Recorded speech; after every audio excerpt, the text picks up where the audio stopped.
A gente tem visto que diversos produtores têm enfrentado vários desafios para conseguir ter uma alta produtividade dentro do campo. E para falar sobre esses desafios lá no Mato Grosso do Sul, eu converso agora com o André Dobashi, presidente da AproSoja do estado. Bem-vindo, André, tudo bem?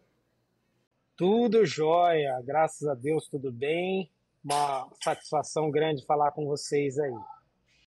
André, eu quero começar essa nossa entrevista, uma entrevista rápida aí, uns 10 minutinhos, a gente falando como é que foi o ano de 2023 para os produtores de soja do estado do Mato Grosso do Sul.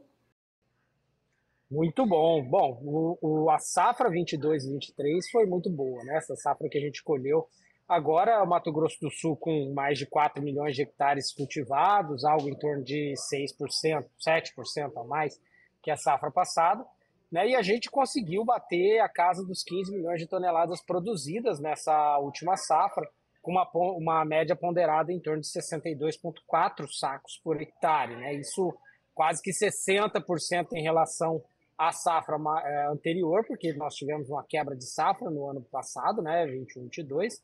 Então foi realmente uma safra muito boa para nós. A gente começou com uma safra de bastante ansiedade. O estado do Mato Grosso do Sul teve aí um mês de dezembro muito seco e a chuva só foi retomar realmente em janeiro e fevereiro, causando assim um alongamento do ciclo, né, na safra 22-23, mas que por uma felicidade do produtor aí acabou resultando em um bom resultado de produtividade de soja. Então a gente superou as expectativas aí, alcançando essa marca de 62,4 sacos na safra passada. Como é que está aí a expectativa para a safra 23, 24? Como é que está o plantio? Aí a gente entra na safra 23, 24 e sempre aquela história, né? Cada ano é um ano completamente diferente. O Mato Grosso do Sul, historicamente, ele é sempre muito beneficiado por anos de El Niño, que é um ano como esse, que está sendo característico de El Niño, né? E para a gente, sempre os anos de El Niño um excedente de chuva na casa dos 500 milímetros que o nosso Centec aqui, que é o programa de meteorologia que a ProSoja toca em conjunto com o governo do estado, a gente tinha uma previsão de 500 milímetros a mais durante o período produtivo, com o acréscimo das temperaturas também. O que a gente tem visto nesse começo de safra é um incremento das temperaturas, mas as chuvas estão muito irregulares, muito manchadas e o produtor está bastante apreensivo. Então, é um ano que começou, né, no mês de setembro com algumas chuvas, o produtor começou a semear, mas ele teve bastante veranico já e muitos episódios de replantio e também com chuvas manchadas em todo o estado. Então, a gente tem regiões aí onde a cultura está tranquila, está dentro do previsto, mas temos sim regiões onde teve replantio e que a cultura está bastante sofrida. Então,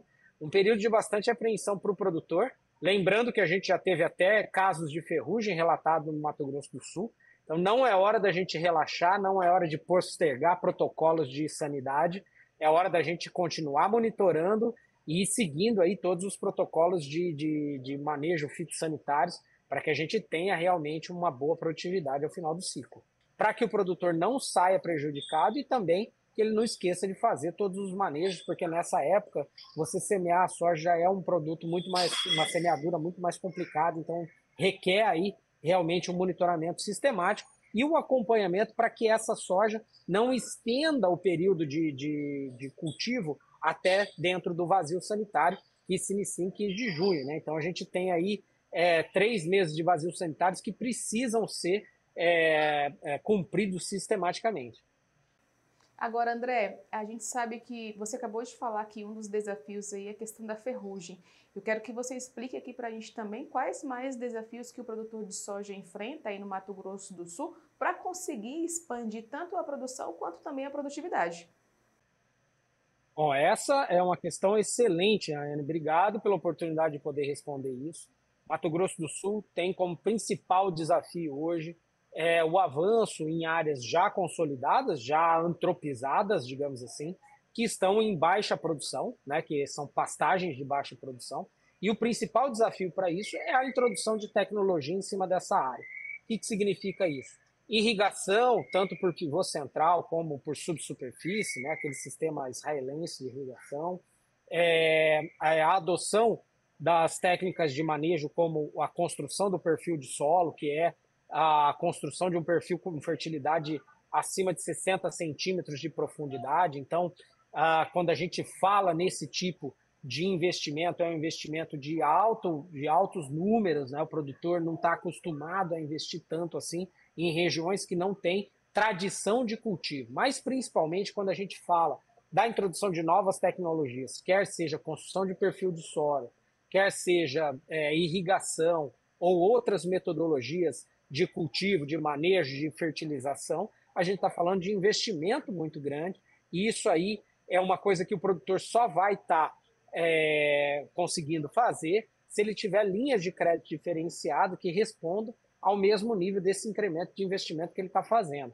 Quando a gente fala, por exemplo, de uma irrigação, a gente não está falando só da introdução da tecnologia, mas também está falando do financiamento da energia elétrica, da captação da água, da autorização de uso da água. E isso a gente está bem em consonância com o governo do estado para que essa tecnologia seja possível, mas também seja implantada de maneira gradual para que o produtor se acostume com essa tecnologia antes de introduzir de uma vez no seu sistema de produção.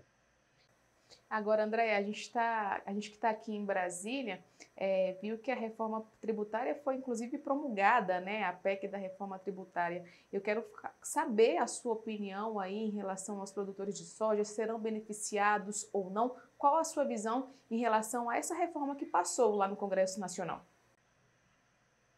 Olha, Nayane, sempre quando a gente fala em tributo, a classe produtora, por estar sempre na ponta da cadeia, ela é sempre a mais prejudicada, né? Então, quando a gente fala numa reforma que visa desonerar impostos, a princípio a gente tem que apoiar, porque desonerar é sempre o que a gente quer, simplificar, desonerar. Mas, infelizmente, não é o que a gente está acompanhando, nós estamos acompanhando de perto essa reforma, o sistema FamaSul e a ProSoja está sempre acompanhando essa reforma tributária, está longe de ser o que a gente esperava e a gente precisa realmente, agora é a hora da gente cobrar nossos deputados, nossos senadores, para que a gente consiga fazer alterações na reforma para que a gente não saia totalmente no prejuízo.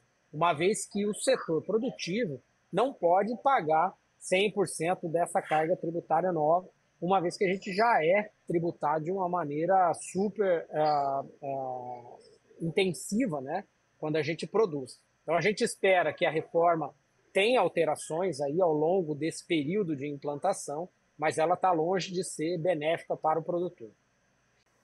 André Dobach, presidente da ProSoja Mato Grosso do Sul, muito obrigada pela sua participação aqui no AgroMais.